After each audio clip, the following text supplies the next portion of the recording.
To add an authorized user to your American Express account. Hey everyone, welcome back to another tutorial video. In today's video, I'll show you how you can add an authorized user to your American Express account. So to do that, first of all, go to the American Express website, which is americanexpress.com. After that, simply log into your account. Now, once you've logged in, your homepage will look somewhat like this, where in order to add someone to your account, you'll have to basically tap on the option Manage Accounts. After that, go to the second option, which is Card Management, and then tap the third one, which is Add Someone to your account.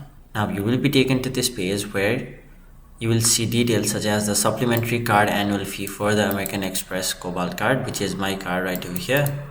After that, scroll down and then you can see the requirements, privacy, and appropriate product. So once you tap on the option Continue, you will be taken to this page where you'll have to enter details of your new card member. So you'll have to enter details such as the first name, the last name, the name on card, the information about your new card member, which is the date of birth and the phone number, and that whether the new card member lives with you or not. So once you're done with all of these, simply tap on the option Continue, and once you follow all the steps provided to you, you will have successfully added someone to your American Express account. So that was it for this video. Hope this video was helpful to you guys, and if it was, make sure you like this video and subscribe to our channel so that you don't miss out on further videos such as these.